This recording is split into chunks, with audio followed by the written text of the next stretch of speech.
important for us to have an eye to what's happening internationally, because in climate change so often we ask ourselves what it is that we can contribute to a problem that has so many broad causes and requires so many diverse solutions. It can feel a little daunting, and so to ask ourselves, what's the role of Australia in making our government act in the best way it can to ensure we've got a global solution, I think is a pretty relevant thing to ask. People in opposition to us who don't want action on climate change often talk down Australia's role internationally, but in fact Australia has a huge amount to contribute to global efforts to combat climate change.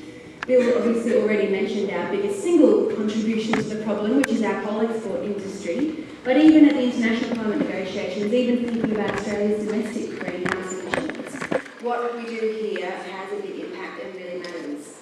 Australia is the 16th biggest emitter of carbon dioxide in the world. We're in the club called the Major Economies Forum, which is the top 20 emitters, and what those 20 countries do will basically make the difference about whether we avoid dangerous warming or not. So Australia's actions definitely matter.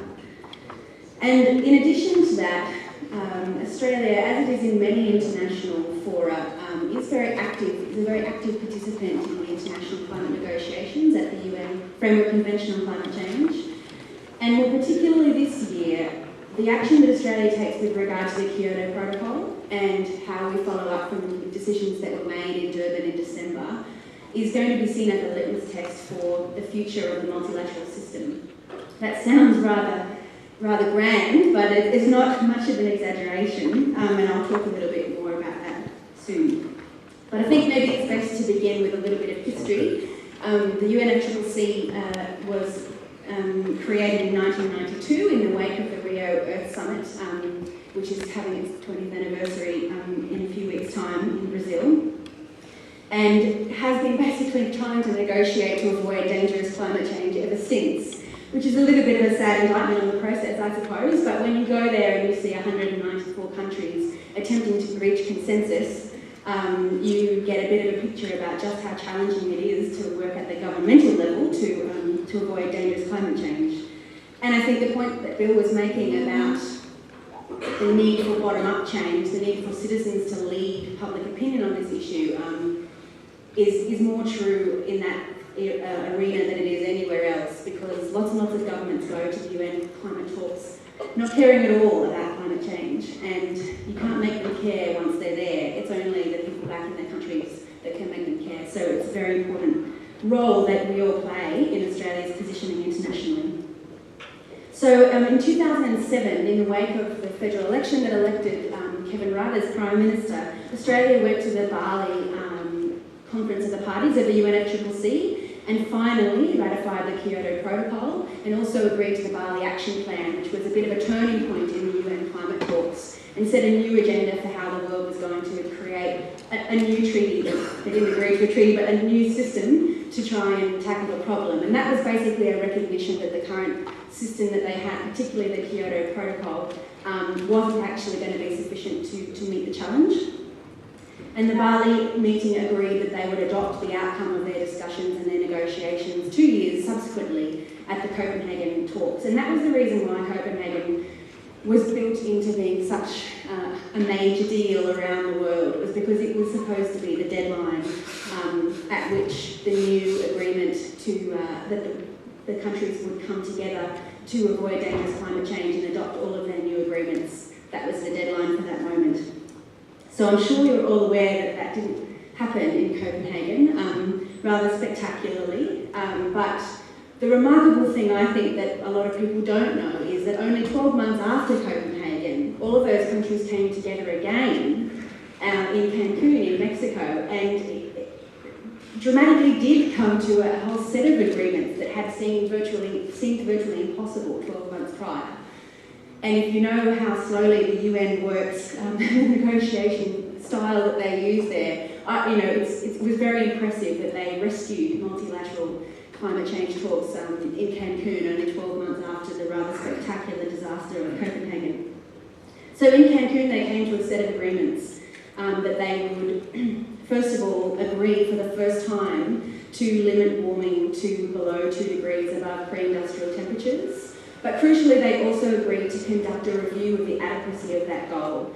The Alliance of Small Island States and the least developed countries particularly lobbied very hard and worked extraordinarily hard in those negotiations to ensure that the countries there agreed that they would review whether 2 degrees was sufficient goal to meet the overall goal of the UNFCCC, which is to avoid dangerous interference with the climate system.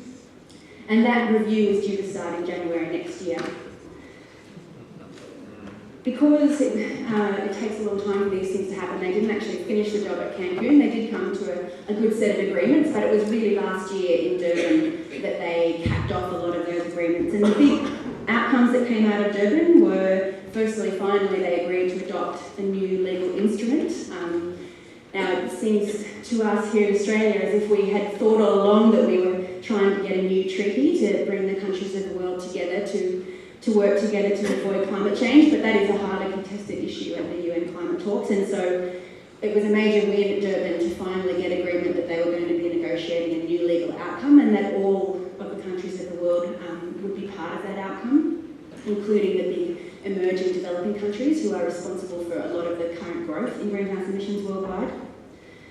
Another really crucial outcome of the Durban conference, and the one that I personally worked very hard on, first from the Australian perspective, but also feel like it was the reason why I felt the Durban outcome was positive, was that they also agreed that their current level of mitigation commitments is not sufficient to meet the 2 degree goal. Now again, I know that all of you can sit there and shake your heads and say, we all know that, we've known that for ages. But to get all of those countries to agree that that was the case and that their current pledges were inadequate was again something that the Alliance of Small Island States had fought extremely hard to get. And they also agreed that they would increase their ambition.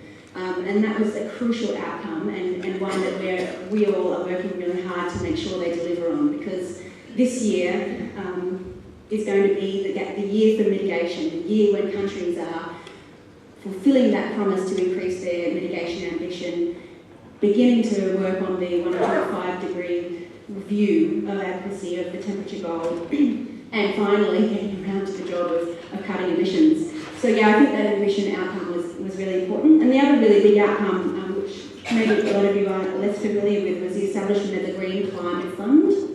So around the world, as you all know, climate change is already devastating people's lives, devastating their livelihoods and killing people and making their lives very difficult.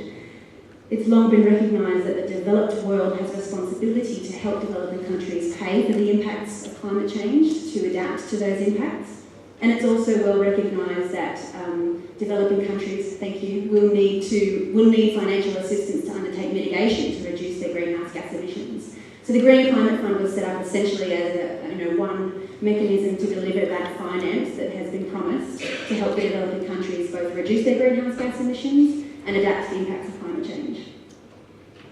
So on Australia's role, you all know that the current pledges that have been put down before Copenhagen and reaffirmed many times since then are not sufficient to meet the 2 degree goal, and I'm sure you're very aware that Australia's 5% target is extraordinarily inadequate for that goal. So what Australia needs to do this year is agree to be part of a new set of commitments for the Kyoto Protocol and agree to adopt a target that is consistent with the 2 degree goal that they have already committed legally.